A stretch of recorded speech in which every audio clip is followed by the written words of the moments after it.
My name's Davida Shensky, and the title of this presentation is Live Without Limits, Reach Personal Success on a Daily Basis. Our purpose is to help you live the best quality of life possible and to overcome any limiting beliefs that you may have by talking about mindfulness, personal development, relationships, psychology, and anything that affects you personally, that keeps you from living the kind of lifestyle that you want to live. And today's presentation is titled, What Does Humility Mean? And 4 Ways that you can become humble.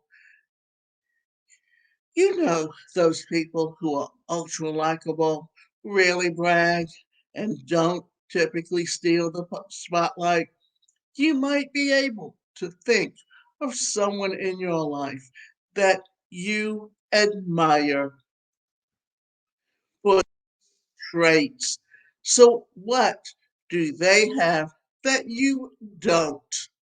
Well, this sounds a lot like humility.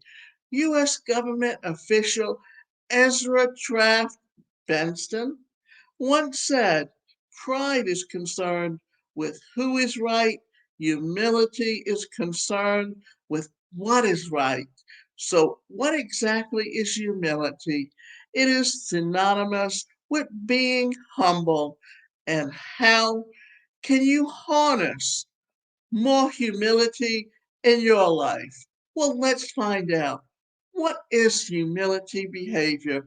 The Merriam Webster Dictionary defines humility as freedom from pride or arrogance, the quality of state of being humble. Many other sources also indicate humility as being able to view your own importance on a realistic scale or in the grand scheme of things quite low. After all, we each have a place in the world where no one is particularly more important than another. So technically, humility and humbleness go hand in hand and are somewhat one of the same. To take this a bit further, humility is really knowing that we have a small place in the larger order of things. It sheds ego. It makes us human.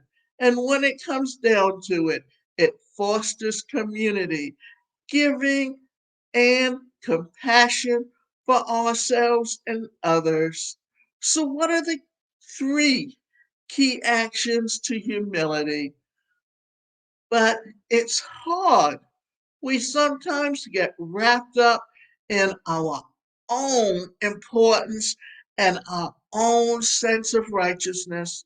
We forget that the world doesn't revolve around us, nor should it. So let's dig a bit deeper.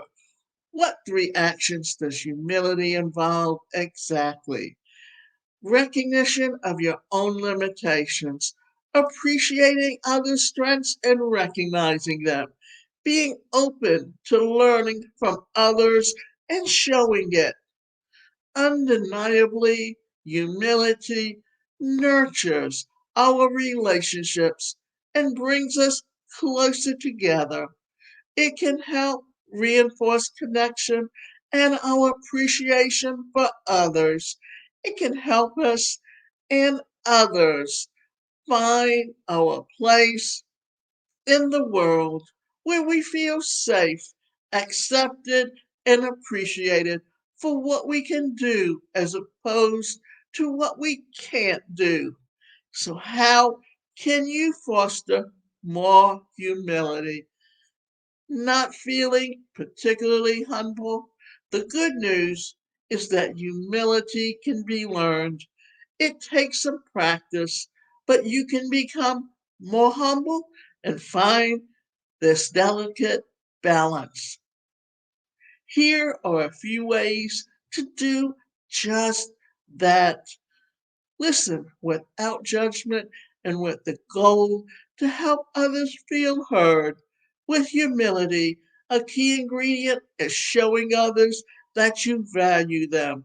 We all want to be heard, but we rarely feel heard. Thus, proactively listening and trying to understand others is a powerful way to become more humble. And no, listening doesn't mean jumping to the rescue with solutions or opinions. Instead, it's about recognizing that the other person is a human with emotions also, and that they are valid and deserve to be heard. Focus on the present moment. Ah, mindfulness, it tends to pop up everywhere when it comes to relationships and good mental well being. Mindfulness is also no stranger when it comes to fostering humility. It involves not worrying about the past, not looking forward to the future, but instead focusing on the here and now.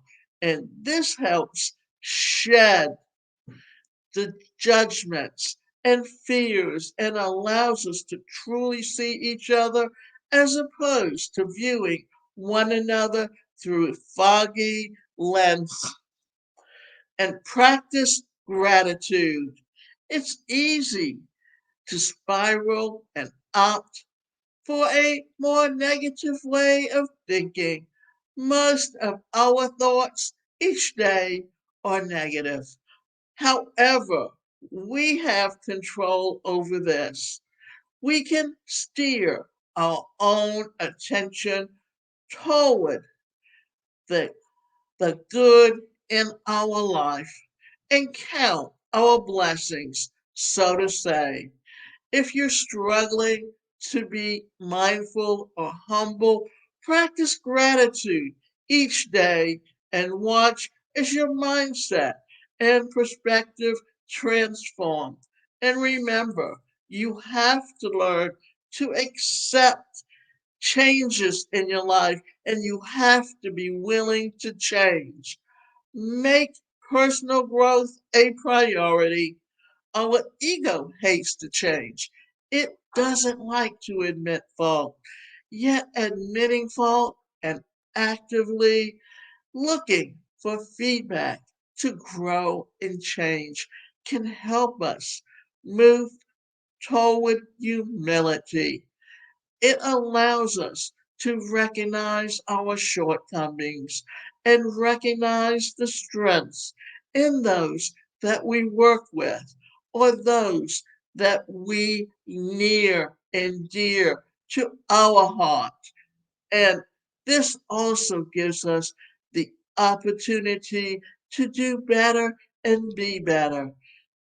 In turn, this opens the doors to various opportunities, connections, and much, much more. It can only enhance your life. So, is humility a strength or a weakness? When it comes down to it, humility is definitely a strength that you want to harness more of. It shows that you're open to learning and open to other opinions outside your own. It's not weak, it's being vulnerable. As Bren Brown has said, vulnerability isn't winning or losing, it's having the courage to show up when you can't control the outcome. With humility, you're willing to admit that you have faults and that you may be wrong. And you're happy to recognize where you fall short in others. It allows you to pour more into the cup than what you take When everyone is doing this, we can only gain from it. Encouraging humility means making a difference in others' lives. It's less about focusing on why we are so important or how we can enhance our status. More so, it's about making a difference for others where we can and where our strengths lie. When we think of being humble as a strength, we can lean into it more and feel good about it. All in all, this means that we contribute to the greater good. Imagine if we are doing that on a regular basis, and you can definitely take better control of your life and be more of a friend by being willing to be humble on a daily basis.